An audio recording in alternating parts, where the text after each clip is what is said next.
വിശുദ്ധ ഗ്രന്ഥം തുറന്ന് ഏശയ്യാ പ്രവാചകന്റെ പുസ്തകം 46 അധ്യായം എടുക്കാം.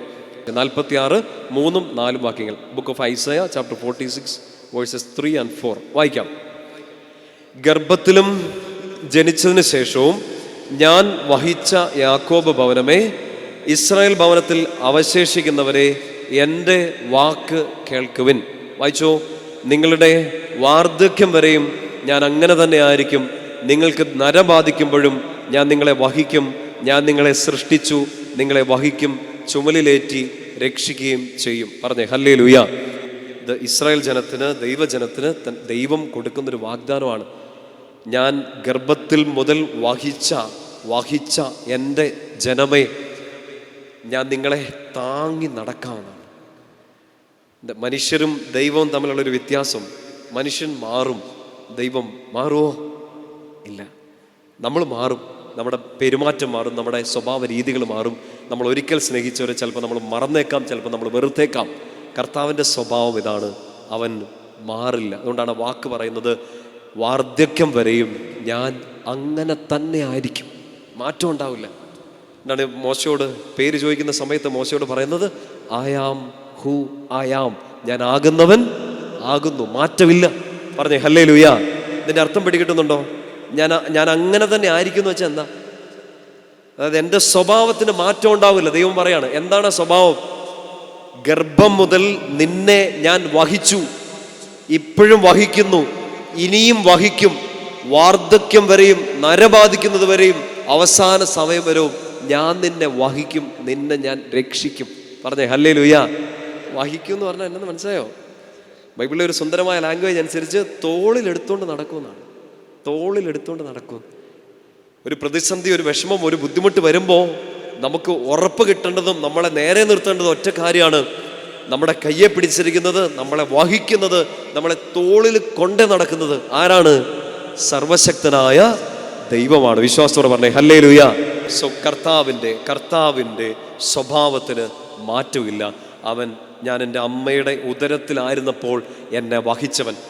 എൻ്റെ ചെറുപ്പത്തിൽ, എൻ്റെ യൗവനത്തിൽ, എൻ്റെ വാർദ്ധക്യത്തിൽ അവൻ എന്നെ വഹിക്കും എന്ന് വെച്ചാൽ തോളിലെടുത്ത് നടക്കും. നമുക്കൊരു ആത്മവിശ്വാസം കിട്ടേണ്ടത് അതാണ്. താങ്ങാൻ ആരുമില്ല, സഹായിക്കാൻ ആരുമില്ല, കൂടെ പിടിച്ചുകൊണ്ട് നടക്കാൻ ഞങ്ങൾ കൂടെ ഉണ്ടെന്ന് പറയാൻ നമുക്ക് ആരുമില്ല. പക്ഷെ ഒരാളുണ്ട്. ആര്? കർത്താവ്. നിയമാവർത്തന പുസ്തകം 33 അധ്യായം എടുക്കാവോ? നിയമാവർത്തനം, ബുക്ക് ഓഫ് ഡ്യൂട്രോണമി 33:12, 33:12 വായിച്ചേ. ബെഞ്ചമിനെ കുറിച്ച് അവൻ പറഞ്ഞു, കർത്താവിന് പ്രിയപ്പെട്ടവൻ, അവിടുത്തെ സമീപത്ത് അവൻ സുരക്ഷിതനായി വസിക്കുന്നു. ആരുടെ അടുത്ത്? കർത്താവിൻ്റെ അടുത്തവൻ സുരക്ഷിതനായി വസിക്കുന്നു. അവിടുന്ന് എല്ലായ്പ്പോഴും അവനെ വലയം ചെയ്യും. ഈ വചനമൊക്കെ അതിൻ്റെ ഒന്ന് വിഷ്വലൈസ് ചെയ്ത് ചിന്തിച്ചേക്കണം. കർത്താവിനെ ആശ്രയിക്കുന്ന ഈ ബെഞ്ചമിൻ, നമ്മളൊക്കെ, ഈ കുഞ്ഞുങ്ങളൊക്കെ ആരുടെ അടുത്താണ് ഇരിക്കണേ? കർത്താവിൻ്റെ സമീപത്ത്. അതുകൊണ്ട് അവൻ സുരക്ഷിതനായിരിക്കും. ഈ സുരക്ഷയ്ക്ക് കാരണമാകുന്ന ഒരു കാര്യം, കർത്താവ് എപ്പോഴും അവനെ വലയം ചെയ്യും. വലയം ചെയ്യുന്ന വെച്ചെന്താ? വലയം ചെയ്യുന്ന വെച്ചെന്താ? ഒരു വട്ടം പിടിച്ച് അതിൻ്റെ അകത്ത് വെച്ചേക്കാണ്. ദുഷ്ടൻ നിന്നെ തൊടില്ല, പാപം നിന്നെ തൊടില്ല, സങ്കടങ്ങൾ നിന്നെ തൊടില്ല. വന്ന് അറ്റാക്ക് ചെയ്തേക്കാം, പക്ഷെ നീ വീണു പോവില്ല. ഇങ്ങനെ അവൻ്റെ സ്നേഹം നിന്നെ വലയം ചെയ്ത് നിൽക്കുകയാണ്. വിശ്വാസമുണ്ടോ ഇതൊക്കെ? നിങ്ങൾ ഈ ശ്വസിക്കുന്നവർ, നിങ്ങൾ ഈ പിടിച്ചു നിൽക്കുന്നവർക്ക് തീർച്ചയായിട്ടും അങ്ങനെ ഒരു അനുഭവം ഉണ്ടാവും. തകർന്നു പോകാവുന്ന അനുഭവങ്ങളൊക്കെ ഇങ്ങനെ വന്നിങ്ങനെ വട്ടം പിടിച്ചതുകൊണ്ടല്ലേ നമ്മൾ പിടിച്ചു നിൽക്കുന്നത്. പറഞ്ഞേ ഹല്ലേലൂയ. സന്തോഷത്തോടെ പറഞ്ഞേ ഹല്ലേലൂയ. അടുത്ത വാക്യം വായിച്ചേ. അവിടുന്ന് എപ്പോഴും അവനെ വലയം ചെയ്യും, അവിടുത്തെ ചുമലുകൾക്കിടയിൽ അവൻ വാസമുറപ്പിക്കും. ചുമലുകൾക്കിടയിൽ വാസമുറപ്പിക്കും. എനിക്ക് എക്സാമ്പിൾ കാണിച്ചു തരാൻ പറ്റുന്ന സൈസിലുള്ള ഒരാൾ ഇതിനകത്തില്ല, അതുകൊണ്ടാണ്. ഇല്ലെങ്കിൽ ഞാനത് കാണിച്ചു തരുന്നത്. കുഞ്ഞുവാ വേണ്ടാന്ന്. അതായത് ഇപ്പം എന്നെക്കുറിച്ച് ചിന്തിക്കുക, ഈ വലിയ ഭാവയെക്കുറിച്ച് ചിന്തിക്കുക. അതായത് കർത്താവ് ജിൻസച്ചനെ കുറിച്ച് പറയാണ്, അച്ഛൻ സുരക്ഷിതനായിരിക്കും. എന്തുകൊണ്ട്? ആരുടെ അടുത്തിരിക്കുന്നതുകൊണ്ടാ? കർത്താവിൻ്റെ സമീപത്തിരിക്കുന്നതുകൊണ്ട് അച്ഛൻ സുരക്ഷിതനായിരിക്കും. അടുത്ത വാക്യം, അച്ഛൻ സുരക്ഷിതനായിരിക്കാൻ കാരണം എന്താണ്? അച്ഛനെ ഈശോ ഇങ്ങനെ പൊതിഞ്ഞു പിടിച്ചേക്കുവാണ്. ഇനി ഈ പൊതിഞ്ഞു പിടിക്കുമ്പോഴും ഞാൻ പാപം ചെയ്ത്, ഞാൻ കർത്താവിനെ തള്ളിപ്പറഞ്ഞ് ചിലപ്പോൾ ഈ വലയത്തിന് പുറത്ത് കിടക്കാം. ധൂർത്തപുത്രൻ്റെ ഉപമ അല്ലേ? ഈ സ്നേഹം, അപ്പൻ്റെ സ്നേഹം ഉണ്ടെങ്കിലും മാനുഷികമായ സമ്മർദ്ദങ്ങളോ പ്രലോഭനങ്ങളോ അശ്രദ്ധ മൂലമോ ഞാൻ ഈ വലയം ചാടി പുറത്തു പോകാം, പാപത്തിൽ വീണു പോകാം, ഇല്ലെങ്കിൽ ഒരു ദുരന്തത്തിൽ ഞാൻ വീണു പോകാം. പക്ഷെ എന്നെ അവൻ പൊക്കിയെടുക്കും. പൊക്കിയെടുത്തിട്ട് ചെയ്യുന്നത് ചുമ്മാ വലയത്തിലോട്ട് കൊണ്ടുപോയി വെക്കുകയല്ല, അവൻ സുരക്ഷിതനായി ഇനിയിരിക്കാൻ പോകുന്നത് വേറൊരു സ്ഥലത്താണ്. അവിടുത്തെ ചുമലുകൾക്ക് ഇടയിൽ അവൻ വാസമുറപ്പിക്കും. എൻ്റെ വല്ലതും പിടികിട്ടുന്നുണ്ടോ? അതായത് ഞാൻ ഈശോയുടെ ചുമലുകൾക്കിടയിലായിരിക്കുന്നു പറഞ്ഞാൽ എന്താ? കർത്താവിൻ്റെ തോളെ കയറി ഇരുന്ന് കാലിങ്ങനെ ഇട്ട് ഇരിക്കും. കുഞ്ഞുവാവനെ നമ്മൾ എടുത്തുകൊണ്ട് നടക്കാറില്ലേ, ഉപ്പും ചാക്കയെന്നൊക്കെ പറഞ്ഞുകൊണ്ട്. അതായത് നിലത്ത് നിർത്തില്ല, കർത്താവ് തോളിലെടുത്ത് വെച്ചുകൊണ്ട് നടക്കും. നമ്മുടെ ലൈഫൊക്കെ അങ്ങനെ ആടും ഇല്ലേ? കാല് പൊള്ളിയാനെ, മൃഗങ്ങൾ ആക്രമിച്ചേനെ, ആക്രമണങ്ങളും പൈശാചിക പ്രലോഭനങ്ങളൊക്കെ ഉണ്ടായി നമ്മൾ തകർന്ന് തരിപ്പണായി പോയനെ. നമ്മൾ ഇത്രയൊക്കെ ഉള്ളൂ, നമ്മൾ കുഞ്ഞുവാവകളാണെന്ന് അറിയാവുന്നതുകൊണ്ട് ഈശോ നമ്മളെ എടുത്ത് തോളിൽ വെച്ച് നടക്കാണ്. പറഞ്ഞേ ഹല്ലേലൂയ, ശക്തിയോടെ പറ ഹല്ലേലൂയ. ഈ വചനം എനിക്ക് അത്രയും മാത്രം ഇഷ്ടമായതുകൊണ്ട് വളരെ സ്വാർത്ഥതയോടെ ഞാൻ എൻ്റെ ചാച്ചന് വേണ്ടി ഈ വചനം പ്രാർത്ഥിച്ച് എൻ്റെ ചാച്ചൻ്റെ കല്ലറയുടെ മുകളിൽ എഴുതി വെച്ചിരിക്കുന്ന വചനം ഇതാണ്. ചാച്ചൻ ജീവിതത്തിൽ ഒരിക്കലെങ്കിലും അത് വായിച്ചിട്ടുണ്ടോ എന്ന് എനിക്ക് അറിഞ്ഞുകൂടാ. പക്ഷേ എൻ്റെ അപ്പനെക്കുറിച്ചുള്ള എൻ്റെ പ്രാർത്ഥന, എൻ്റെ വിശ്വാസം അതാണ്. എൻ്റെ ചാച്ചനെ കർത്താവ് സുരക്ഷിതമായി വലയം ചെയ്യുന്നു, പൊതിഞ്ഞു പിടിക്കുന്നു. കർത്താവിൻ്റെ തോളിലെടുത്തുകൊണ്ട് എൻ്റെ അപ്പനെ നടക്കണം. ചാച്ചൻ്റെ കല്ലറയിൽ ഞാൻ എഴുതി കൊടുത്തൊരു വചനമാണ് ഈ നിയമാവർത്തനം 33:12. അവിടെ സുഖമാണ്. പറഞ്ഞേ ഹല്ലേലൂയ. അവിടെ സുരക്ഷിതമാണ്. അത് നമ്മൾ മരണശേഷമുള്ള കാര്യത്തെക്കുറിച്ചല്ല, ഇന്ന് ഈ ഭൂമിയിൽ നമ്മൾ ജീവിച്ചിരിക്കുമ്പോൾ ഒക്കെ നമുക്ക് ശക്തി തരേണ്ടതാണ്. നമ്മളെ വഹിക്കുന്ന, നമ്മളെ തോളിലെടുത്ത് നടക്കുന്ന ഒരു ദൈവം. പറഞ്ഞേ ഹല്ലേലൂയ. ലൈഫിലുണ്ടായ ക്രൈസിസുകളെ, വേദനകളെ, തകർന്നുപോയ അനുഭവങ്ങളെയൊക്കെ ഓർത്തോ. വീണു പോകാൻ ആയിരം കാരണങ്ങൾ നമുക്കുണ്ടായിട്ട് നമ്മളിപ്പോഴും എഴുന്നേറ്റ് നടക്കാൻ കാരണം ഈശോ ഇങ്ങനെ പൊതിഞ്ഞു പിടിച്ചു, അടുത്ത് നിർത്തി, തോളിലെടുത്ത് നടത്തി. യെശയ്യാ പ്രവാചകന്റെ പുസ്തകത്തിലെ ആ ഒരു വാഗ്ദാനം ഹൃദയത്തിലേക്ക് സ്വീകരിക്കുക. കുഞ്ഞായിരുന്നപ്പോൾ മുതൽ, ഗർഭാവസ്ഥയിൽ ആയിരുന്നപ്പോൾ മുതൽ എന്നെ വഹിച്ച കർത്താവ് എന്നെ ഇനിയും മുന്നോട്ട് നയിക്കും. അവസാനം വരെ അവിടത്തേക്ക് മാറ്റമുണ്ടാവില്ല. ഞാൻ തളർന്നാൽ അവൻ എന്നെ കയ്യിലെടുക്കും. ഞാൻ സംരക്ഷിക്കപ്പെടാൻ അവൻ എൻ്റെ അടുത്തിരിക്കും. അവൻ്റെ സ്നേഹം എന്നെ വലയം ചെയ്യും. ഞാൻ വീണുപോയാൽ, ഞാൻ അകന്നു പോയാൽ അവൻ എന്നെ തോളിലെടുത്ത് നടക്കും. പറഞ്ഞേ ഹല്ലേലൂയ. ആ ഒരു വാഗ്ദാനം നമ്മുടെ ഹൃദയത്തിലേക്ക് സ്വീകരിക്കുക. ജെറമിയ പ്രവാചകന്റെ പുസ്തകം എടുക്കുക, അതിൻ്റെ 30-ാമത്തെ അധ്യായത്തിലേക്ക് വരിക. രക്ഷയുടെ വാഗ്ദാനത്തെക്കുറിച്ച് നമ്മൾ വായിക്കുന്ന വചനഭാഗമാണ്. കർത്താവ് പറയാണ്, യാക്കോബിൻ്റെ ഒരു കഷ്ടകാലം, 30-ാമത്തെ അധ്യായം അതിൻ്റെ 7-ാമത്തെ വാക്യം. മഹത്വം അതുല്യവുമായ ആ ദിവസം അത് യാക്കോബിന് അനർത്ഥകാലമാണെങ്കിലും അവൻ രക്ഷപ്പെടും. എന്ന് വെച്ചാൽ ഈ കഷ്ടതയുടെ കാലത്തും നമുക്കൊരു പ്രത്യാശയുണ്ട്. ഞാൻ രക്ഷപ്പെടും, ഞാൻ രക്ഷപ്പെടും. നിങ്ങൾക്ക് ഉണ്ടോ ആ പ്രത്യാശ? ഞാൻ രക്ഷപ്പെടും. കാരണം ആരാ വഹിക്കുന്നേ? ഈശോയാ. തോളിലെടുത്ത് നടക്കണം. ഞാൻ രക്ഷപ്പെടും. പറഞ്ഞേ ഹല്ലേലൂയ. 30-ാമത്തെ അധ്യായം 8-ാം വാക്യം. അന്ന് ഞാൻ അവരുടെ കഴുത്തിലെ കെട്ട് തകർക്കും, കഴുത്തിലെ നുകം തകർക്കും, കെട്ടുകൾ പൊട്ടിക്കും, വിദേശികൾ അവരെ അടിമയാക്കുകയില്ല. അവർ തങ്ങളുടെ ദൈവമായ കർത്താവിനെയും അവർക്ക് വേണ്ടി ഞാൻ അയക്കുന്ന ദാവീദ് രാജാവിനെയും സേവിക്കും. അടുത്തൊരു വാക്യം വായിച്ചേ, 10-ാമത്തെ വാക്യം ഉറക്കെ ഒന്ന് വായിക്കാം എല്ലാവരും കൂടി. കർത്താവ് അരുളി ചെയ്യുന്നു, ആകയാൽ എൻ്റെ ദാസനായ യാക്കോബേ നീ ഭയപ്പെടണ്ട, ഇസ്രായേലെ വിസ്മയിക്കണ്ട. നിന്നെ വിദൂര ദേശങ്ങളിൽ നിന്നും നിന്റെ മക്കളെ പ്രവാസത്തിൽ നിന്നും ഞാൻ രക്ഷിക്കും. എൻ്റെ ആദ്യത്തെ ഫ്രേസ് ശ്രദ്ധിച്ചേ. കർത്താവ് അരുളി ചെയ്യുന്നു, ആകയാൽ എൻ്റെ ദാസനായ യാക്കോബേ നീ ഭയപ്പെടണ്ട. ഇതൊരു സുവിശേഷമാണ്. കർത്താവിന് നമുക്ക് തരാനുള്ള വലിയൊരു സുവിശേഷം. എൻ്റെ ദാസനായ യാക്കോബേ നീ ഭയപ്പെടണ്ട. ആ യാക്കോബിൻ്റെ സ്ഥലത്ത് നമ്മുടെ പേരൊക്കെ ചേർത്തേക്കണം. എൻ്റെ ദാസനായ അമ്മുക്കുട്ടി എന്ന് പറഞ്ഞ ആരും ഇല്ലല്ലോ അല്ലേ? അപ്പുക്കുട്ടൻ ഇല്ലല്ലോ. അപ്പുക്കുട്ട പേടിക്കണ്ട, നീ ഭയപ്പെടണ്ട. പറഞ്ഞേ ഹല്ലേലൂയ. ആ വാക്ക് ശ്രദ്ധിക്കണം. എൻ്റെ ദാസൻ.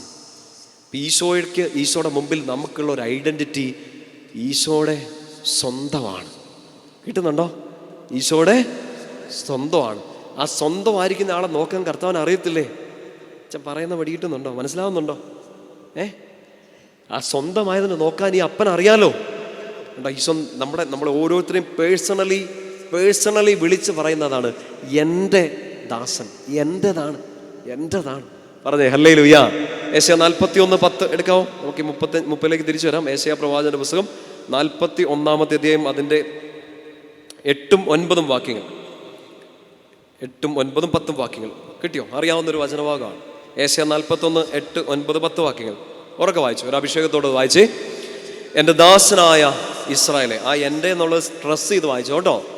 എൻ്റെ ദാസനായ ഇസ്രായേലെ, ഞാൻ തിരഞ്ഞെടുത്ത യാക്കോബേ, എൻ്റെ സ്നേഹിതനായ അബ്രാഹത്തിൻ്റെ സന്തതി, നീ എൻ്റെ ദാസനാണ്, ഞാൻ നിന്നെ തിരഞ്ഞെടുത്തു, ഇനി ഒരിക്കലും ഉപേക്ഷിക്കില്ല, ഇനി ഒരിക്കലും ഉപേക്ഷിക്കില്ല.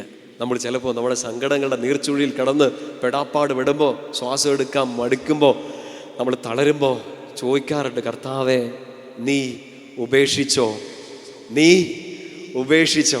കർത്താവിന് പറയാനുള്ള ഇത്രേ ഉള്ളൂ, ഒരിക്കൽ തിരഞ്ഞെടുത്തതാണ്, ഉപേക്ഷിക്കില്ല. കാരണം മാറ്റമില്ല. ഗർഭപാത്രത്തിൽ വഹിച്ചവൻ, യൗവനത്തിൽ വഹിച്ചവൻ, അവസാനം വരെ വഹിക്കുന്നവൻ, എനിക്ക് മാറ്റമില്ല. I am who I am. പറഞ്ഞേ ഹല്ലേലൂയ. ഈശോ നമ്മളെയൊക്കെ നോക്കി, എൻ്റെ പ്രിയപ്പെട്ട സഹോദരങ്ങളെ, ഈ ഒരു വിളിയാണ് വിളിക്കണത്. എൻ്റെ എൻ്റെ എൻ്റെ. ആരും വിളിക്കാനില്ലല്ലോ നമ്മളെ. അങ്ങനെ ഉണ്ടോ? വിളിച്ചവരൊക്കെ എൻ്റെ എൻ്റെ എന്ന് വിളിച്ച് എൻ്റെതെല്ലാം കൊടുത്തു കഴിഞ്ഞപ്പോൾ മാറ്റി നിർത്തിയവരാണ്. ലൈഫ് നമ്മുടെ മുമ്പിൽ അങ്ങനെ കാണിച്ചു തന്നിട്ടുണ്ട്. എൻ്റെ എൻ്റെ എൻ്റെ എന്ന് കുറേ നാൾ വിളിച്ചവർ എൻ്റേതായതെല്ലാം കൊടുത്തു കഴിഞ്ഞപ്പോൾ എന്നെ ഉപേക്ഷിച്ചവരാണ്. ലൈഫിൽ പലതും നമുക്കങ്ങനെ പല ഫോർമാറ്റിൽ, പല ഗ്രാവിറ്റിയിൽ, പല ഗ്രേഡിൽ നമ്മൾ അനുഭവിച്ചിട്ടുണ്ട്. സ്വന്തം വീട്ടിൽ നിന്നോ, സ്വന്തം ചോരയിൽ നിന്നോ, സൗഹൃദങ്ങളിൽ നിന്നോ ഒക്കെ. പക്ഷെ നമ്മളോട് വാക്ക് തെറ്റിക്കാത്ത, ഒരിക്കൽ തിരഞ്ഞെടുത്താൽ ഒരിക്കലും ഉപേക്ഷിക്കാത്ത ഒരൊറ്റ ആളേ ഉള്ളൂ, ഈശോ മാത്രം. 41-ാമത്തെ അധ്യായം അതിൻ്റെ 9-ാമത്തെ വാക്യമാണ് നമ്മൾ വായിച്ചത്. 10-ാമത്തെ വാക്യം കൂടെ ഉറക്കെ വായിച്ചോ. ഭയപ്പെടണ്ട, ഞാൻ നിന്നോട് കൂടെയുണ്ട്, സംഭ്രമിക്കേണ്ട, ഞാനാണ് നിന്റെ ദൈവം, ഞാൻ നിന്നെ ശക്തിപ്പെടുത്തുകയും സഹായിക്കുകയും ചെയ്യും, എൻ്റെ വിജയകരമായ വലത് കൈ കൊണ്ട് ഞാൻ നിന്നെ താങ്ങി നിർത്തും. പറ ഹല്ലേലൂയ. 45-ാമത്തെ അധ്യായം കൂടെ ഒന്ന് എടുക്കാവോ? യെശയ്യാ പ്രവാചകന്റെ പുസ്തകം 45-ാമത്തെ അധ്യായം അതിൻ്റെ 4-ഉം 5-ഉം വാക്യങ്ങൾ. യെശയ്യാ 45, 4-ഉം 5-ഉം. കർത്താവ് ഇസ്രായേലിനെ സ്വാതന്ത്ര്യത്തിലേക്ക് നയിക്കാൻ വേണ്ടി തിരഞ്ഞെടുത്ത സൈറസിനെ നിയോഗിക്കുമ്പോൾ പറയുന്നൊരു വാക്കാണ്. പക്ഷേ യാക്കോബിന് കൊടുക്കുന്നൊരു വാഗ്ദാനം കിട്ടിയോ? യെശയ്യാ 45, 4-ഉം 5-ഉം വായിച്ചേ. എൻ്റെ ദാസനായ യാക്കോബിനും ഞാൻ തിരഞ്ഞെടുത്ത ഇസ്രായേലിനും വേണ്ടി ഞാൻ നിന്നെ പേര് ചൊല്ലി വിളിക്കുന്നു. നീ എന്നെ അറിയുന്നില്ലെങ്കിലും ഞാൻ നിന്നെ നിന്റെ പിതൃനാമത്തിൽ വിളിക്കുന്നു. ഞാനല്ലാതെ മറ്റൊരു കർത്താവില്ല, ഞാനല്ലാതെ മറ്റൊരു ദൈവമില്ല. നീ എന്നെ അറിയുന്നില്ലെങ്കിലും ഞാൻ നിന്റെ അരമുറുക്കും. പറഞ്ഞേ ഹല്ലേലൂയ. ഈ അരമുറുക്കും എന്ന് വെച്ചാൽ എന്താ? പുതിയ നിയമത്തിൽ അങ്ങനെ എവിടെയോ ഒരു വാക്ക് കിടപ്പുണ്ടല്ലോ. ടിം കൊണ്ട് ടിം അരമുറുക്കുക, സത്യം കൊണ്ട് അരമുറുക്കുക. അരമുറുക്കുന്ന എപ്പോഴാണ്? നിങ്ങളൊരു വെയിറ്റ് എടുക്കാൻ നേരത്ത് എന്നാ ചെയ്യുന്നത്? ഒരു വലിയ ചെമ്പ് പാത്രം അവിടെ ഇരിക്കുകയാണ്, എന്നാ ചെയ്യും? വലിയ ഉരുളി, അതിനകത്ത് മറ്റേ തളിക, നമ്മുടെ മിസ്റ്റർ പോഞ്ഞിക്കര, അതെടുക്കുന്നതിന് മുമ്പ് എന്നാ ചെയ്തേ? 10 പുഷപ്പെടുത്തു അല്ല, നമ്മൾ ചെയ്യുന്ന അരമുറുക്കും. അരമുറുക്കുന്നത് എന്താണ്? അതായത് ഒരു വെയിറ്റ്, വലിയൊരു ബക്കറ്റ് നിറച്ച് വെള്ളം, അതെടുക്കുന്നതിന് മുമ്പ് അമ്മച്ചിമാരും ചേച്ചിമാരൊക്കെയാണ് നൈറ്റിയോ സാരിയോ ഒക്കെ ഒന്ന് മടക്കി കുത്തും. ചേട്ടന്മാരനെയും ഡേ അപ്പി എൻ്റെ ഈ ലോഹേ ഉള്ളൂ, പിന്നെ ഈ മടക്കി കുത്തി പണിയെടുക്കുന്നൊരു ശീലം എനിക്കില്ല, കണ്ടാക്കറിയത്തില്ലേ, ഒരു പണിയെടുക്കാണ്ട് നടക്കുന്നവനാണ്. അപ്പം നിങ്ങൾ പറ, നമ്മളൊന്ന് മടക്കി ആരെയൊന്ന് മുറുക്കി കിട്ടും. ഇനിയിപ്പോൾ ചില നടുവേനയൊക്കെ ഉള്ളവരെന്നാ ചെയ്യും? ആരെയിലൊന്ന് അല്ലേ, നമ്മുടെ ഷായിജ് പാപ്പനൊക്കെ ചവിട്ടാൻ പോയപ്പോൾ ചെയ്ത് അരയൊന്ന് മുറുക്കും. എന്തിനാണ്? അര മുറുക്കിയാൽ ബലം കൂട്ടും. പറഞ്ഞേ ഹല്ലേലൂയ. നിനക്കിപ്പോൾ ബലം തരുന്ന ആരാന്ന് പറഞ്ഞേ? ഞാൻ നിന്റെ അര മുറുക്കും. എന്ന് വെച്ചാൽ നിന്നെ ഇനി നേരെ നിർത്താൻ പോകുന്നത് നിന്നെ പേര് ചൊല്ലി വിളിച്ച കർത്താവാണ്. അതിൻ്റെ അകത്തൊരു ഫ്രേസ് ശ്രദ്ധിക്കണം, നീ എന്നെ അറിയുന്നില്ലെങ്കിലും. അറിയുന്നില്ല എന്ന് വെച്ചാൽ എന്താ? വിശുദ്ധ ഗ്രന്ഥത്തിലെ ലാംഗ്വേജ് അനുസരിച്ച് അറിയുക എന്ന് വെച്ചാൽ സ്നേഹിക്കുക എന്നാണ്. സ്നേഹിക്കുക എന്ന് വെച്ചാൽ വളരെ ഇൻറ്റിമേറ്റ് ആയ റിലേഷൻഷിപ്പ്, ഒരു ഭാര്യാഭർത്തൃ ബന്ധത്തിൽ സംഭവിക്കുന്ന അത്രയും ക്ലോസ് ആയ വിശുദ്ധമായ ഒരു റിലേഷൻഷിപ്പ് ഉണ്ടാണ്. നമ്മൾ വിശുദ്ധ ഗ്രന്ഥത്തിൽ വായിക്കുക, ആദം തൻ്റെ ഭാര്യയായ ഹവ്വായെ അറിഞ്ഞു, അവർക്കൊരു കുഞ്ഞ് ഉണ്ടായി. Close sexual physical relationship in extreme form of love, in extreme beautiful form of love. അപ്പോൾ കർത്താവ് പറയാണ്, നീ എന്നെ അറിയുന്നില്ലെങ്കിൽ എന്ന് വെച്ചാൽ നീ എന്നെ സ്നേഹിച്ചില്ലേലും നിന്നെ ഞാൻ നേരെ നിർത്തും. കിട്ടുന്നുണ്ടോ? കാരണം മകൻ അനുസരണക്കേട് കാണിച്ചാലും അപ്പനെ സ്നേഹിക്കാണ്ടിരിക്കാൻ പറ്റുമോ? പറ്റുമോ? ഇല്ല. ഞാൻ നിന്റെ അരമുറുക്കും. പറഞ്ഞേ ഹല്ലേലൂയ. ഇതിലെല്ലാം ശ്രദ്ധിക്കണം, കർത്താവ് ഒരു അധികാരം ഏറ്റെടുക്കുകയാണ്. ഞാൻ ചെയ്യും, ഞാൻ പേരിട്ട് വിളിക്കും, ഞാൻ ഗർഭത്തിൽ വഹിക്കും, ഞാൻ യൗവനത്തിൽ വഹിക്കും, അവസാനം വരെ ഞാൻ അങ്ങനെ ആയിരിക്കും. ഞാൻ നിന്നെ പേര് ചൊല്ലി വിളിക്കുന്നു, ഞാൻ നിന്നെ നയിക്കും, ഞാൻ നിന്റെ അരമുറുക്കും. അതോറിറ്റി ആർക്കാണ്? ഈശോയ്ക്ക് മാത്രം. ജെറമ്യാ പ്രവാചകന്റെ പുസ്തകത്തിലേക്ക് നമുക്ക് തിരിച്ചു വരാം. കർത്താവ് കൊടുക്കുന്നൊരു വാഗ്ദാനം 30-ാമത്തെ അധ്യായം, ജെറമ്യാ 30 അതിൻ്റെ 11-ാമത്തെ വാക്യം. നമ്മളിപ്പോൾ വായിച്ച ആ വചനങ്ങളുമായിട്ട് ചേർത്ത് ചിന്തിക്കാൻ പറ്റുന്ന, ചേർത്ത് വയ്ക്കാൻ പറ്റുന്ന മറ്റൊരു വാഗ്ദാനമാണ് 30:11. നിന്നെ രക്ഷിക്കാൻ നിന്നോട് കൂടെ ഞാൻ ഉണ്ട്. നിന്നെ രക്ഷിക്കാൻ നിന്റെ കൂടെ ഞാനുണ്ട്, കർത്താവ് അരുളി ചെയ്യുന്നു. അടുത്തൊരു വാഗ്ദാനം നമ്മൾ കാണുക 12-ാമത്തെ വാക്യത്തിലാണ്. കർത്താവ് അരുളി ചെയ്യുന്നു, സുഖപ്പെടുത്താനാവാത്ത വിധം നിനക്ക് ക്ഷതമേറ്റിരിക്കുന്നു, നിന്റെ മുറിവ് ഗുരുതരമാണ്. ഇത് കർത്താവ് പറയുന്നൊരു കാര്യം. ഇനി സുഖപ്പെടുത്താനാവാത്ത വിധം മുറിവേറ്റോർ. നമ്മളൊക്കെ അങ്ങനെയാണോ?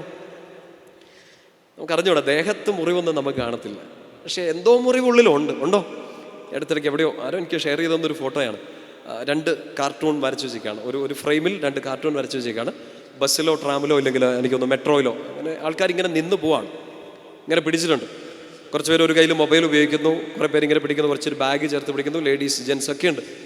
അപ്പോൾ ആ ഫോട്ടോ എങ്ങനെയാണ്? അവർ നല്ല ഷർട്ട് ഇട്ട്, നല്ല പാൻറ്റൊക്കെ ഇട്ട്, ഷൂസൊക്കെ ഇട്ട് നന്നായിട്ടിരിക്കുന്നു. ഈ പടം കണ്ടാൽ അറിയാം ഇവർ നന്നായിട്ടിരിക്കുന്നു. തൊട്ടടുത്ത ഫ്രെയിമിൽ വരച്ചു വെച്ചിരിക്കുന്നത് എങ്ങനെയാണ്? ഇവരുടെ നെയ്ക്കഡായിട്ട് വരച്ചേക്കാണ്. നെയ്ക്കഡ് എന്ന് പറഞ്ഞാൽ എന്തെങ്കിലും ഒരു മോശമായ രീതിയിലല്ല, ഈ ഉടുപ്പില്ലാതെ അവരൊരു കാരിക്കേച്ചർ പോലെ വരച്ചേക്കാണ്. പക്ഷെ ഒത്തിരി കാര്യങ്ങളാണ്.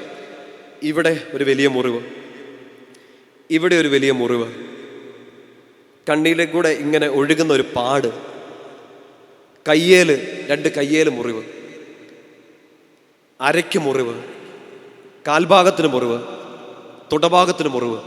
അതായത് നോക്കിയാൽ ആർക്കും കാണത്തില്ല. ഇതിൻ്റെ മുകളിലോട്ടാണേ കാണാം. ആണോ? ഇതിൻ്റെ മുകളിലോട്ടാണേ കാണാം. നമുക്ക് ഈ മുറിവെല്ലാം ഒളിപ്പിച്ച് പിടിച്ച് നടക്കാൻ അറിയാം നന്നായിട്ട്. ഈ സങ്കടങ്ങളും ഈ കണ്ണുനീരുകളും എല്ലാം ഒളിപ്പിച്ച് പിടിച്ച് നടക്കാൻ നമുക്കറിയാം. ഈ പടം നമ്മുടെ മുമ്പിൽ ഇങ്ങനെ കാണിച്ചു തരികയാണ്. ഈ ഷർട്ടും പാൻറ്റും ഇട്ട്, ഈ ചുരിദാറും ജീൻസും ഇട്ട് മിടുക്കനായിട്ട് നിൽക്കുന്ന ഉള്ളിൽ മുറിവാണ്. ഹൃദയം തകർന്നിട്ടുണ്ട്, ദേഹത്തും ശരീരത്തിലും മനസ്സിലും ഒക്കെ മുറിവേറ്റിട്ടുണ്ട്. നമ്മളൊക്കെ അങ്ങനെ മുറിവേറ്റ മനുഷ്യരാണ്. സുഖപ്പെടുത്താനാവാത്ത വിധം നിനക്ക് മുറിവേൽപ്പിക്കപ്പെട്ടിരിക്കുന്നു വെച്ചാൽ, ഈ മുറിവ് ഉണങ്ങണമെങ്കിൽ, സുഖപ്പെടണമെങ്കിൽ വൈദ്യൻ്റെ അടുത്തേക്ക് ചെല്ലണം. വേണ്ടേ? ഷർട്ടിട്ട് കവർ ചെയ്തുകൊണ്ടിരുന്നാൽ കുറേ കാലം കഴിയുമ്പോൾ ആ മുറിവ് പഴുക്കും, ചീഞ്ഞ് നാറാൻ തുടങ്ങും. ഒറ്റ വഴിയേ ഉള്ളൂ, പെട്ടെന്ന് തന്നെ ഡോക്ടറിൻ്റെ അടുത്ത് ചെല്ലുക, സൗഖ്യം മേടിക്കുക. പറഞ്ഞേ ഹല്ലേലൂയ. ശക്തിയോടെ പറ ഹല്ലേലൂയ. ആ വാക്യം ഒന്നുകൂടെ വായിച്ചേ. സുഖപ്പെടുത്താനാവാത്ത വിധം നിനക്ക് ക്ഷതമേറ്റിരിക്കുന്നു, നിന്റെ മുറിവ് ഇറ്റ് ഈസ് വെരി സീരിയസ്. ഇത് പറയുന്നത് നല്ല ശ്രദ്ധയോടെ ഇരിക്കണേ. നമ്മളിപ്പോൾ ഇങ്ങനെ സന്തോഷിച്ചിരിക്കുന്ന സമയത്ത് നമുക്ക് ഓർക്കാം, നമ്മുടെ എല്ലാ ഉള്ളിൽ കിട്ടിയിരിക്കുന്ന ചില മുറിവുകളും ചില വേദനകളും ഉണ്ട്. സീരിയസ് ആയിരുന്നു, പക്ഷെ നമ്മൾ ശ്രദ്ധിച്ചില്ല. ചെറുപ്പകാലത്തിലോ നമ്മുടെ വളർന്നു വന്ന പ്രായത്തിലോ ഒക്കെ, ഇപ്പം എത്ര പ്രായമായാലും ഉള്ളിൻ്റെ ഉള്ളിൽ കിടക്കുന്ന ഒരു വേദനയുടെ അനുഭവം ഉണ്ട്. അതിനിങ്ങനെ അമർത്തി നമ്മളവിടെ വെച്ചു. ഗുരുതരമായ ഒരു മുറിവിനെ സീരിയസ് ആയിട്ട് നമ്മൾ എടുത്തില്ല, ഡോക്ടറെ കാണിച്ചില്ല. This can become cancerous. പറയുന്ന പിടികിട്ടുന്നുണ്ടോ? സുഖപ്പെടുത്താതെ കിടക്കുന്ന എല്ലാ മുറിവും നമുക്ക് തഴക്ക ദോഷങ്ങളായിട്ട് മാറും. സുഖപ്പെടുത്തിയ മുറിവുകൾ നിനക്കൊരു അഭിഷേകമായിട്ട് മാറും. പറഞ്ഞേ ഹല്ലേലൂയ. എൻ്റെ മുമ്പിലിരിക്കുന്ന നിങ്ങളെല്ലാം, ഈ പറഞ്ഞുകൊണ്ടിരിക്കുന്ന ഞാനും മുറിവേൽപ്പിക്കപ്പെട്ടവരാണ്. ശരീരത്തെക്കാൾ അധികം മനസ്സിനെ, ചിന്തകളെ, ഓർമ്മകൾ മുറിവേറ്റ് നീറുന്നവരാണ്. പക്ഷേ ഇതാരും അറിയാതിരിക്കാൻ നമ്മൾ വെളുക്കെ ഒരു ചിരിയും ചിരിച്ച്, നമ്മളൊരു ഒരു ഡ്യൂപ്ലിക്കേറ്റ് ചിരിയും ചിരിച്ച് നമ്മൾ ആളുകളുടെ മുമ്പിൽ പിടിച്ചു നിന്നു. ഉള്ള് വിഷമം കൊണ്ട് നീറുകയാണ്. അറിയാവുന്ന ഒറ്റ ആളേ ഉള്ളൂ, ഈശോ. സുഖപ്പെടുത്താനാവാത്ത വിധം നിനക്ക് മുറിവേറ്റിരിക്കുന്നു, ഇത് സീരിയസ് ആണ്, ഇത് ഹീൽ ചെയ്യപ്പെടണമെന്ന് പറയാൻ ഒരു വൈദ്യനെ കൊണ്ട് പറ്റുന്നുള്ളത് ഈശോയെ കൊണ്ട് മാത്രമാണ്. പറഞ്ഞേ ഹല്ലേലൂയ. ഏശയ്യാ 53:4-5 വാക്യങ്ങളിൽ തന്നെയുള്ള മരുന്ന് കിടപ്പുണ്ട്. അവൻ്റെ മുറിവിനാൽ, അവനേൽപ്പിക്കപ്പെട്ട ക്ഷതങ്ങളാൽ, അവൻ ചിന്തിയ വേദന, രക്തത്താൽ അവൻ ഏൽക്കേണ്ടി വന്ന വേദനകളാൽ നീ സൗഖ്യമുള്ളവനാകും. പറഞ്ഞേ ഹല്ലേലൂയ. ഒറ്റ വഴിയേ ഉള്ളൂ, ദ ബ്ലഡ് ഓഫ് ക്രൈസ്റ്റ്. ഈശോയുടെ തിരുരക്തം. വിശുദ്ധ കുർബാനയിൽ നമ്മൾ സ്വീകരിക്കുമ്പോൾ, ആരാധനയുടെ സമയത്ത് നമ്മൾ കണ്ണ് തുറന്ന ദൈവത്തെ കാണുമ്പോൾ, ആ കർത്താവിൻ്റെ അടുത്ത് വന്നിരിക്കുമ്പോൾ അവൻ സൗഖ്യപ്പെടുത്തും. പറഞ്ഞേ ഹല്ലേലൂയ. അപ്പോൾ ഈശോ നമ്മളോട് പറയുന്ന വചനം നമ്മളോട് പറയുന്നതാണ്, ഈ മുറിവ് നിനക്കുണ്ടെന്ന് അറിയാവുന്ന ഒരാളെ ഉള്ളൂ. ആര്? ഈശോ. നമുക്കറിയാവുന്ന നമ്മുടെ ഉള്ളിൽ ഒളിപ്പിച്ചു വെച്ച ഈ സാധനം ജീവിത പങ്കാളിക്കോ കൂട്ടുകാർക്കോ ഒന്നും അറിയില്ല. ഒരാൾക്കേ അറിയത്തുള്ളൂ. ആർക്ക്? ഈശോയ്ക്ക്. അങ്ങനെയെങ്കിലും സൗഖ്യപ്പെടുത്താനും ആർക്കേ പറ്റുള്ളൂ? ഈ വേദന അറിയാവുന്നവനെ സൗഖ്യപ്പെടുത്താൻ പറ്റുള്ളൂ. നിനക്ക് പകരം അവൻ ക്ഷതമേൽപ്പിക്കപ്പെട്ടിട്ടുണ്ട്, നിനക്ക് പകരം അവൻ മുറിവേൽപ്പിക്കപ്പെട്ടിട്ടുണ്ട്. അതുകൊണ്ട് അവൻ ഈ വേദന അറിയാം, അവന് നിന്നെ സുഖപ്പെടുത്താൻ പറ്റും. വലതുയർത്തി സന്തോഷത്തോടെ പറ ഹല്ലേലൂയ, ശക്തിയോടെ പറ ഹല്ലേലൂയ. ഇതിനകത്തൊരു അടുത്ത പ്രശ്നമുണ്ട്. ബൈബിൾ എടുത്ത് കൈ പിടിക്കാമോ? ബൈബിൾ എടുക്കുന്ന നല്ല പ്രശ്നം, എന്നാലും ഒന്ന് കയ്യിലെടുത്ത് പിടിച്ചു. 30 അധ്യായം അതിൻ്റെ 13 വാക്യം. വളരെ ഈ വേദനയ്ക്കിടയിലും നമ്മളെ സങ്കടപ്പെടുത്തുന്ന ഒരു കാര്യമാണത്. 30 അധ്യായം 13 വാക്യം വായിച്ചേ. നിനക്ക് വേണ്ടി വാദിക്കാൻ ആരുമില്ല, നിന്റെ മുറിവിന് മരുന്നില്ല, നിനക്ക് സൗഖ്യം ലഭിക്കുകയുമില്ല. നിന്റെ സ്നേഹിതരെല്ലാം നിന്നെ മറന്നിരിക്കുന്നു, അവർ നിന്റെ കാര്യം അന്വേഷിക്കുന്നതേ ഇല്ല. അല്ല, സങ്കടമൊക്കെ വരുമ്പോൾ ഇതൊന്നും എടുത്ത് വായിച്ചേക്കല്ലേ കേട്ടോ, ചങ്ക് പൊട്ടിപ്പോ. നിനക്ക് വേണ്ടി വാദിക്കാൻ ആരുമില്ല. എന്നെ ചെയ്യും? ഇത് മാനുഷികമായിട്ടും ആത്മീയമായിട്ടും ഒക്കെ, ഭൗതികമായിട്ടും ആത്മീയമായിട്ടും ഒക്കെ ചിന്തിക്കണം. അതായത് എനിക്ക് വേണ്ടി വാദിക്കാൻ ആരുമില്ലെന്ന് പറയുമ്പോൾ ഒരു അഡ്വക്കേറ്റ് എന്താണ്? നിങ്ങളുടെ പ്രശ്നം അറിയാം അയാൾക്കല്ലേ? ഒരു അഡ്വക്കേറ്റ് നിങ്ങളുടെ പ്രശ്നം അറിയാം. നീ ആഗ്രഹിക്കുന്ന ഒരു സൊല്യൂഷൻ ഈ അഡ്വക്കേറ്റിന് അറിയാം. പക്ഷെ നിനക്ക് വേണ്ടി സംസാരിക്കാൻ, നിനക്ക് വേണ്ടി വാദിക്കാൻ നിന്റെ പ്രശ്നം അറിയുന്ന ഒരാളില്ല. പറഞ്ഞാൽ മനസ്സിലാവുന്ന ഒരാളില്ല. പറയുന്നവരും കേൾക്കുന്നവരും എല്ലാം പറയും, നശിച്ചു, ജീവിതം പോയി, ഈ കടത്തിൽ നിന്നെ എങ്ങനെ കയറി വരും, ഈ കണ്ണുനീരിൽ നിന്നെ എങ്ങനെ കയറി വരും, ഇങ്ങനെയൊക്കെ മനുഷ്യനെ ഫേസ് ചെയ്യാൻ പറ്റുമോ, നിന്റെ ജീവിതം തീർന്നു എന്ന് പറയാൻ ആയിരം ആളുകളാണ്. സുഖപ്പെടുത്താൻ ആരുമില്ല, സഹായിക്കാൻ ആരുമില്ല, വാദിക്കാൻ ആരുമില്ല, നിനക്ക് വേണ്ടി സംസാരിക്കാൻ ആരുമില്ല. അവസാനത്തെ വാക്യം ശ്രദ്ധിച്ചേ. നിന്റെ സ്നേഹിതരെല്ലാം നിന്നെ മറന്നിരിക്കുന്നു, അവർ നിന്റെ കാര്യം അന്വേഷിക്കുന്നില്ല. എൻ്റെ ഈശോയെ, എന്തൊരവസ്ഥയാണ് നമ്മുടെ റിയൽ ലൈഫാണ്. റിയൽ ലൈഫ് ഒരുപക്ഷെ ഒരു മുറിവും ഇല്ലാതെ ജീവിച്ച മനുഷ്യർ ചിലപ്പോൾ ഏറ്റവും മുറിവേൽപ്പിക്കപ്പെട്ടത് ഈ ഒറ്റ കാര്യത്തിലായിരിക്കും. എൻ്റെ കാര്യം ഒന്ന് അന്വേഷിക്കാൻ, സുഖമാണോ എന്ന് ചോദിക്കാൻ ഒരാളില്ല. പറഞ്ഞേ ഹല്ലേലൂയ, ശക്തിയോടെ പറ ഹല്ലേലൂയ. ആരെങ്കിലും അങ്ങനെ നമ്മളോട് ചോദിക്കാനുണ്ടെങ്കിൽ ഒരു സന്തോഷമാണോ? ഒരു വിഷമം ഇല്ലെങ്കിലും ചോദിക്കാൻ ആരെങ്കിലും ഉണ്ടെങ്കിൽ അത് നമുക്കൊരു ശക്തിയാണ്. ഇനി നിങ്ങളൊരു വലിയ പ്രതിസന്ധിയിലൂടെ വിഷമത്തിൽ കൂടെ കടന്നു പോവാണ്, ആർക്കും അത് മനസ്സിലാകുന്നില്ല. ഒരാൾ നിങ്ങളോട് തോന്നി ചോദിക്കുകയാണ്, നീ ഓക്കെ ആണോ, നീ ഓക്കെ ആണോ? നിന്റെ കാര്യത്തിൽ അവർ ശ്രദ്ധിക്കുന്നുണ്ടെന്ന് മനസ്സിലായാൽ തന്നെ നമുക്കൊരു ഉണർവ് വരില്ലേ? വരണം. പക്ഷെ അവിടെ ആ വചനം ഇങ്ങനെ പറയാണ്, നിന്റെ സ്നേഹിതർ പോലും നിന്നെ കൈവിട്ടു, നിന്റെ കാര്യം അവർ അന്വേഷിക്കുന്നില്ല. നിങ്ങൾ ചിന്തിച്ചു നോക്കിയേ, ചുമ്മാ ഒരു സ്ക്രീൻ പുറകോട്ട് പിടിച്ചിട്ട് ക്യാമറ ഒന്ന് തിരിച്ചു പിടിച്ചിട്ട് നോക്കിയേ. ഒരു കാലത്ത് നമ്മുടെ കൂടെ നടന്ന പലരും ഇന്ന് നമ്മളെ വിളിക്കാറില്ല, നമ്മളോട് അന്വേഷിക്കാറില്ല. നമ്മളെ ചേർത്ത് പിടിച്ച ഒരുപക്ഷെ വിഷമത്തിന്റെ പ്രതിസന്ധിയുടെ ഘട്ടങ്ങളിൽ നമ്മൾ ചേർന്ന് നിന്ന പലരും ഇന്ന് നമ്മളൊരു ഇരുട്ടിൽ വീണത് അറിഞ്ഞിട്ടില്ല. നമ്മൾ ഒറ്റപ്പെട്ടു പോയപ്പോ നിനക്ക് സുഖമാണോ, നീ ഓക്കെ ആണോ എന്ന് ചോദിക്കാൻ ഒരാളില്ല. കല്യാണം കഴിഞ്ഞ വർഷങ്ങൾ, ആദ്യ കാലത്ത് നിനക്ക് എന്ത് വേണം, നിനക്ക് എന്ത് വേണം, ഇത് തരട്ടെ ഇത് തരട്ടെ എന്ന് ചോദിച്ച് കൂടെ നിന്ന ജീവിത പങ്കാളി വർഷം 1 കഴിഞ്ഞില്ല, ഇല്ല 10 വർഷം കഴിഞ്ഞു. ഇന്ന് ഞാനെന്നൊരു വ്യക്തി ഈ വീട്ടിലുണ്ടെന്ന് പോലും ചിന്തിക്കാൻ അയാൾക്ക് പറ്റുന്നില്ല, അവൾക്ക് പറ്റണില്ല. അമ്മയെ അമ്മയെ അമ്മയെന്ന് നാഴികയ്ക്ക് 40 വട്ടം വിളിച്ചു നടന്ന മകൻ, മകൾ, കൈത്തുമ്പിന്ന് മാറാത്ത, കൺവെട്ടത്തുനിന്ന് മാറാത്ത എൻ്റെ സന്താനം കാണുന്നില്ല. അമ്മ ഒറ്റയ്ക്കാണ്, അപ്പൻ ഒറ്റയ്ക്കാണ്, അപ്പൻ രോഗിയാണ്, അമ്മ രോഗിയാണ്, ആരുമില്ല സഹായിക്കാൻ. പറഞ്ഞേ hallelujah. One single person is concerned. നീ മിടുക്കനായിട്ടിരിക്കുന്നോ, നീ ഓക്കെ ആണോ എന്ന് ചോദിക്കാൻ ആരുമില്ലെന്ന് പറയുമ്പോൾ there is a person and his name is Jesus. Isho മാത്രം ആശ്വസിപ്പിക്കാൻ അവൻ മാത്രമുള്ള എൻ്റെ പ്രിയപ്പെട്ട സഹോദരങ്ങളെ. ചങ്ക് പൊട്ടുന്ന ഈ വേദനയിൽ ഒറ്റയ്ക്കിരുന്ന് കരഞ്ഞ ഈ രാത്രികളിൽ നിങ്ങളെ ആശ്വസിപ്പിക്കാൻ വേറെ ആരുമില്ല. മനസ്സിലാക്കുമെന്ന് കൂടെ നടന്നവരെല്ലാം നിങ്ങളുടെ അവരുടെ മനസ്സിൽ പോലും ഇല്ലാത്ത ദിവസങ്ങളിലൂടെ ഞങ്ങൾ കടന്നു പോയിരിക്കും. മറന്നുപോയി ആളുകൾ, എന്ത് ചെയ്യാൻ പറ്റും? അവർക്ക് അവരുടെ സങ്കടങ്ങളായിരിക്കും. പക്ഷേ എത്ര പ്രതിസന്ധിയിലും നിന്നെ പേരിട്ട് വിളിച്ച് ഞാൻ നിന്നെ മറക്കില്ല എന്ന് പറഞ്ഞ ഒറ്റയാളേ ഉള്ളൂ, ഈശോ. ഈശോ ഈശോ മാത്രം. ഹൗ ആർ യു എന്ന് ചോദിക്കാൻ ഒരാൾ. ചുമ്മാ സുഖമാണോ എന്ന് ചോദിക്കാനല്ല, ഇനി നിനക്ക് സുഖം അല്ലെങ്കിൽ സുഖപ്പെടുത്താൻ വേണ്ടിയിട്ടുള്ളൊരു ചോദ്യമാണത്. ഞാൻ ഒരു മനുഷ്യൻ, ഒരു സാധാരണക്കാരൻ, നിങ്ങളുടെ ഒരു കൂട്ടുകാരി നിങ്ങളോട് സുഖമാണോ എന്ന് ചോദിക്കുന്നത് ഒരു കുശലാന്വേഷണത്തിൻ്റെ പേരിലായിരിക്കും. ഈശോ സുഖമാണോ എന്ന് ചോദിക്കുന്നത് നിനക്ക് സുഖമില്ല, എനിക്ക് മുറിവേറ്റിരിക്കുക എന്ന് പറയുമെങ്കിൽ കാൽവരിൽ ഒഴുക്കിയിറക്കിയ കരുണയുടെ തിരുരക്തം കൊണ്ട് നിന്നെ സുഖപ്പെടുത്താൻ അവൻ തീരുമാനിച്ചിട്ടേ അവൻ ചോദിക്കുകയുള്ളൂ. വെറും വാക്ക്, വെറും ചോദ്യം അവൻ ചോദിക്കില്ല. സന്തോഷത്തോടെ എന്ന് പറഞ്ഞേ ഹല്ലേലൂയ. കൈ ഉയർത്തി പിടിച്ചേ, പറ കർത്താവേ, നീ ഇല്ലായിരുന്നെങ്കിൽ ഞാൻ പെട്ടുപോയേനെ. പറ, നിങ്ങൾ വചനം മാത്രമേ പറയുള്ളൂ. സിമ്പിൾ വിശ്വാസമാണോ ഇത്? പറഞ്ഞേ, കർത്താവേ, നീ ഇല്ലായിരുന്നെങ്കിൽ ഞാൻ പെട്ടുപോയേനെ. സത്യമല്ലേ? അത് പറയണ്ട മടി. നമ്മൾ പെട്ടുപോയേനെ. നമ്മൾ പാളിയാണ്, നമ്മുടെ പടം പൊളിഞ്ഞാൻ ഈശോ ഇല്ലായിരുന്നെങ്കിൽ. പറഞ്ഞേ ഹല്ലേലൂയ. ശക്തിയോടെ പറ ഹല്ലേലൂയ. വന്ന ഈ 30-ാമത്തെ അധ്യായത്തിൽ അതിനൊരു സൊല്യൂഷൻ കർത്താവ് തന്നിട്ടുണ്ട്. അതുകൂടെ പറഞ്ഞ് നമ്മൾ അവസാനിപ്പിക്കുകയാണ്. 30-ാമത്തെ അധ്യായം 17-ാം വാക്യം ഉറക്കെ വായിച്ചേ.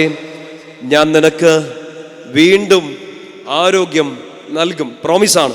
ഞാൻ നിനക്ക് വീണ്ടും ആരോഗ്യം നൽകും, നിന്റെ മുറിവുകൾ സുഖപ്പെടുത്തും. എന്ന് വെച്ചാൽ ശരീരത്തിനേറ്റ മുറിവിനെ കുറിച്ച് മാത്രമല്ല, ആത്മാവിൽ പാപം ചെയ്തുണ്ടായ മുറിവുകൾ, സങ്കടങ്ങൾ, നിന്റെ മനസ്സിലേൽപ്പിച്ച മുറിവുകൾ. വായിച്ചോ, ഞാൻ നിനക്ക് വീണ്ടും ആരോഗ്യം നൽകും, നിന്റെ മുറിവുകൾ സുഖപ്പെടുത്തും. കർത്താവ് അരുളി ചെയ്യുന്നു, അവർ നിന്നെ ഭ്രഷ്ട എന്നും ആരും തിരിഞ്ഞു നോക്കാത്ത സിയോനെന്നും വിളിച്ചില്ലേ? ചോദ്യമാണ്, ഉത്തരം അവിടെ കൊടുത്തിട്ടില്ല. നിന്നെ അവരങ്ങനെ വിളിച്ചില്ലേ? ദൈവം പോലും കൈവിട്ടവൾ, സഹായിക്കാൻ ആരുമില്ല, നീ പുറമ്പോക്ക് എന്ന് പറഞ്ഞ് പലരും നിന്നെ വിളിച്ചില്ലേ? ഉത്തരം ഒന്നും അവിടെ കൊടുത്തിട്ടില്ല. കാരണം ഉത്തരം നേരത്തെ തന്നു, ഞാൻ നിന്നെ സുഖപ്പെടുത്തും. I will heal you. പറഞ്ഞേ ഹല്ലേലൂയ. ശക്തിയോടെ പറ ഹല്ലേലൂയ. ഇവിടെ ഒരു ധ്യാനം നടക്കുന്നുണ്ട് തപസ് കൂടാതെ. ഹീൽ എന്ന് പറഞ്ഞൊരു ധ്യാനം. ചുമ്മാ സൗഖ്യത്തെക്കുറിച്ചല്ല, ഹീൽ കൂടിയിട്ടുള്ളവരോട് ചോദിക്കും. അവർ സൗഖ്യപ്പെട്ടത് ഒറ്റ കാര്യത്തിലാണ്, എൻ്റെ കൂടെ എൻ്റെ കർത്താവ് ഉണ്ടെന്ന്. ആ ബോധം കിട്ടിയവൻ സൗഖ്യപ്പെട്ടു. ഈശോ ഉത്തരവാണ് നിങ്ങൾക്ക് തന്നുകൊണ്ടിരിക്കുന്നത്. ഈ വചനം കേൾക്കുന്ന മണിക്കൂറുകളിൽ സൗഖ്യപ്പെടുത്തുന്ന ആ കർത്താവ് നിങ്ങളോട് പറയാണ്, അവർ നിന്നെ അങ്ങനെ വിളിച്ചു, നിനക്ക് തന്നെ തോന്നി കൈവിട്ട് പോയെന്ന്, പക്ഷെ ഞാൻ നിന്നെ സുഖപ്പെടുത്തും. പറഞ്ഞേ ഹല്ലേലൂയ. ഒരു ഉത്തരം 147-ാമത്തെ സങ്കീർത്തനത്തിൽ കിടപ്പുണ്ട്. 147-ാമത്തെ സങ്കീർത്തനം എടുക്കാവോ? Psalm 147, സങ്കീർത്തനം 147, അതിൻ്റെ 3-ാമത്തെ വാക്യം ഉറക്കെ വായിക്കാമോ? അവിടുന്ന് ഹൃദയം തകർന്നവരെ സൗഖ്യപ്പെടുത്തുകയും അവരുടെ മുറിവുകൾ വച്ച് കെട്ടുകയും ചെയ്യുന്നു. The divine healer. നിങ്ങൾ കടന്നു പോകുന്ന വേദന, മുറിവ്, സൗഖ്യപ്പെടുത്താനാവാത്ത ബന്ധമേറ്റ ആ ക്ഷതം എല്ലാം അറിയുന്ന ഒരാളുണ്ട്. എനിക്ക് തോന്നുന്നു ഞാൻ ആവർത്തിച്ച് പല വേദികളിൽ പറഞ്ഞിരിക്കുന്ന ഒരു സ്റ്റേറ്റ്മെൻറ്റാണ്, എൻ്റെ ചങ്കിൽ കിടക്കുന്ന ഒരു സ്റ്റേറ്റ്മെൻറ്റ്. മുറിവുകളിലേക്ക് നോക്കാതെ, മുറിവ് തന്നവരിലേക്ക് നോക്കാതെ, ആരിലേക്ക് നോക്കുക? മുറിവേറ്റവനിലേക്ക് നോക്കുക. മുറിവിലേക്ക് നോക്കാതെ, മുറിവേൽപ്പിച്ചവരിലേക്ക് നോക്കാതെ, മുറിവേറ്റവനിലേക്ക് നോക്കുക. അവൻ സൗഖ്യപ്പെടുത്തും. അവിടുത്തെ രക്തത്താൽ, അവിടുത്തെ ക്ഷതങ്ങളാൽ നീ സൗഖ്യമുള്ളവനാകും, സൗഖ്യമുള്ളവളാകും.